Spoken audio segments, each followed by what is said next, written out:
इस वक्त बड़ी खबर राजधानी रांची से है, जहां बाबूलाल मरांडी ने हेमंत सरकार पर हमला बोला है। आपको बताते चलेंगे इस पूरे मामले को लेकर, यानी कि विनय चौबे की गिरफ्तारी के बहाने साधा उन्होंने यहां पर निशाना। 2022 में ही मैंने शराब घोटाले को लेकर सरकार को आगाह किया था, लेकिन सरकार जानबूझकर गड़बड़ी कराती रही। ये बाबूलाल मरांडी की तरफ से कहा गया कि मनचाही कंपनी के लिए टेंडर दिया गया। 2022 से लेकर 2025 तक लूट क्यों होने दी गई? कल अचानक से एफआईआर दर्ज कर जेल में डाल दिया गया। भ्रष्टाचार पर पर्दा डालने और बड़ी मछलियों को बचाने के लिए यह एक्शन लिया गया है।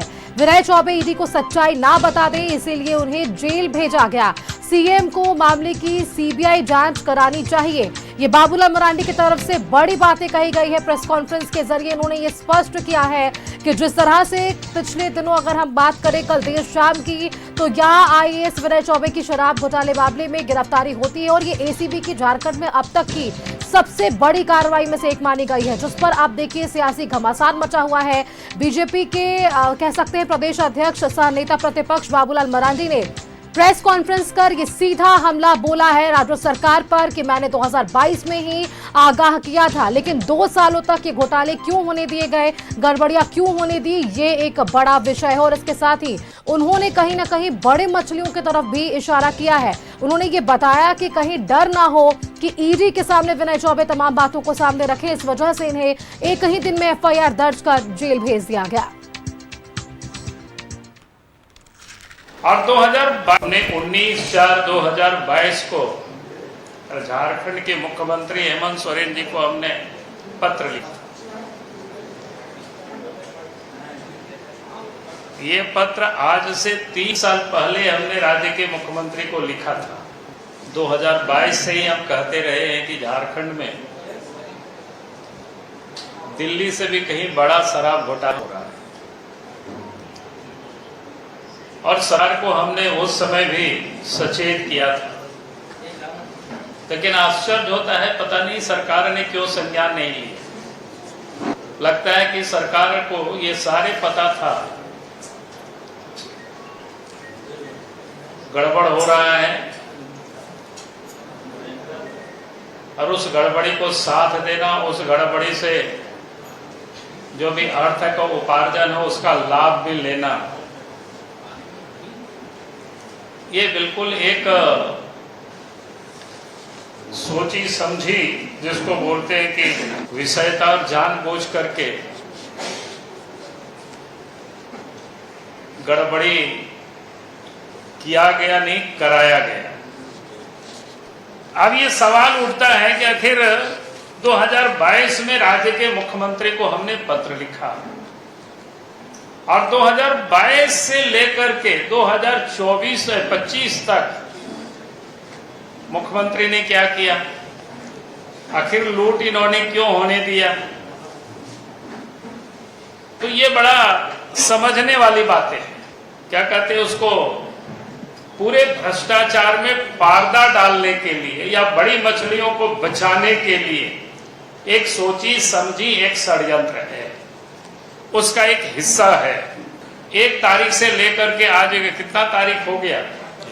21 तारीख हो गया। इन्हें बिना डीजी के है, और जिसे डीजी का काम लिया जा रहा है, समझिए वो डीजी नहीं है कानून।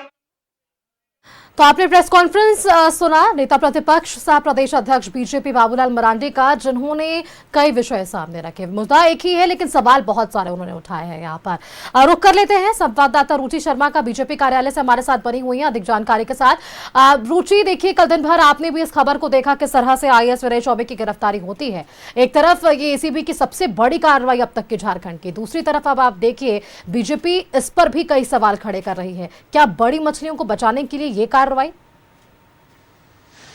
बिल्कुल सुस्मिता, देखिए सवाल कई खड़े हो रहे हैं, क्योंकि अब तक कह सकते हैं कि अब तक एसीबी के द्वारा की गई कार्रवाई में ये सबसे बड़ी कार्रवाई मानी जा रही है। और नेता प्रतिपक्ष बाबूलाल मरांडी का यही कहना है कि दिल्ली से बड़ा शराब घोटाला मामले को लेकर, यानी कि यहाँ जो शराब घोटाले हो रहे थे वो दिल्ली से भी बड़े शराब घोटाले हो रहे थे, और ये हम ऐसे नहीं कह रहे थे, तथ्यों के आधार पर कह रहे थे।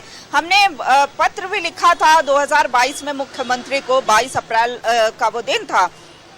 और उस समय के बाद मुख्यमंत्री एक्शन में तब आते हैं, यानी कि 2025 में अरेस्टिंग होना। तो ये कहीं ना कहीं लीपापोती करने का प्रयास किया जा रहा है। लेकिन चाहे कुछ भी हो जाए, मुख्यमंत्री पहल करे। सीबीआई जांच की मांग पर बीजेपी अब भी अड़ी हुई है।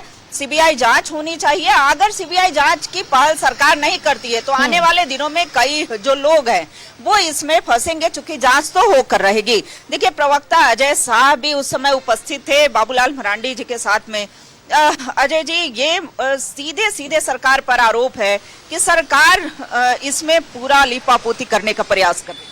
देखिए, सीधी सी बात है, 3 साल पहले बाबूलाल मरांडी जी ने पत्र लिखा था कार्रवाई के लिए, कोई कार्रवाई नहीं हुई। उसके बाद 2 साल पहले एक और पत्र लिखा, फिर भी कोई कार्रवाई नहीं हुई।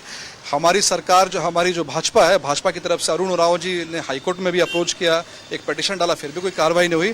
पर अचानक से जो है कल एक ही दिन में एफआईआर होना, एक ही दिन में पूछताछ होना और एक ही दिन में इतने हाई प्रोफाइल आईएएस ऑफिसर को जब गिरफ्तार कर लिया जाएगा तो कई सवाल जो पैदा होंगे। और जैसा कि बाबूलाल मरांडी जी ने इसके पहले प्रेस कॉन्फ्रेंस में बात को कहा था कि यहाँ पर डीजीपी जो है संवैधानिक तौर पर नहीं है और कुछ ना कुछ दाल में काला है, कुछ ना कुछ इनके बीच में और सरकार के बीच में ऐसे फिक्सिंग हुई है, गिव एंड टेक कि आप मेरे लिए ये कीजिए, मैं आपके लिए ये करूंगा। और तभी जो है झारखंड की सरकार जो है इतना असंवैधानिक कदम जो है वो ले रही है। और आज ये बात साफ हो गई कि एंटी करप्शन ब्यूरो बेसिकली उनसे कुछ करवाया जाना था। और इसके पहले भी जैसा कि मरांडी जी ने उदाहरण दिया कि जो कई सीओ ऐसे थे जो कि ईडी की तरफ से विटनेस बनने को तैयार थे, सरकारी गवाह बनने को तैयार थे, लेकिन उन पर दबाव डाला गया एंटी करप्शन ब्यूरो की तरफ से केसेस करके। उनमें से जो लोग मान गए उनको छोड़ दिया गया, जो नहीं माने उनके ऊपर में और ज़्यादा सीवियर केसेस लगाए गए। यानी कुल मिलाकर के कहा जाए तो एंटी करप्शन ब्यूरो यहाँ पर एक पॉलिटिकल टूल की तरह इस्तेमाल हुआ है।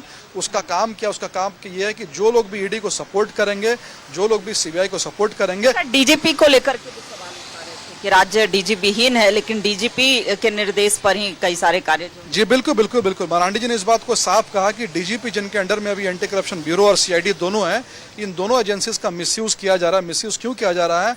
यानी कि ईडी ने जो भी केसेस खोले हैं यहाँ के मंत्रियों के खिलाफ, यहाँ के अधिकारियों के खिलाफ, और उसमें अगर यहाँ के कुछ लोअर ब्यूरोक्रेसी के लोग, सीईओ, बीडीओ कोई अगर विटनेस बन चुके हैं तो उन पर दबाव डालने के लिए, उनको एक प्रेशर डालने के लिए एसीबी का इस्तेमाल किया जा रहा है। आज तक चलिए, देखिए रुचि, ये तमाम आरोप बीजेपी की तरफ से लग रहे हैं। अब इस पर जरूर प्रतिक्रियाएं सामने आएंगी। कहना यहाँ पर यह गलत नहीं होगा कि ये कार्रवाई जरूर हुई है, लेकिन इस कार्रवाई को लेकर भी बीजेपी के मन में कई सवाल, जिसे लेकर ये तमाम सवाल जो है वो पूछते नजर आ रहे हैं यहाँ पर। शुक्रिया रुचि आपका हमारे साथ जुड़ने के लिए, और अजय शाह भी हमारे साथ जुड़े हुए थे, उनका भी धन्यवाद हमारे साथ आज यहाँ पर जुड़ने के लिए और अपनी प्रतिक्रिया हमारे दर्शकों से साझा करने के लिए कि किस तरह से इस पूरी कार्रवाई को देख रही है बीजेपी।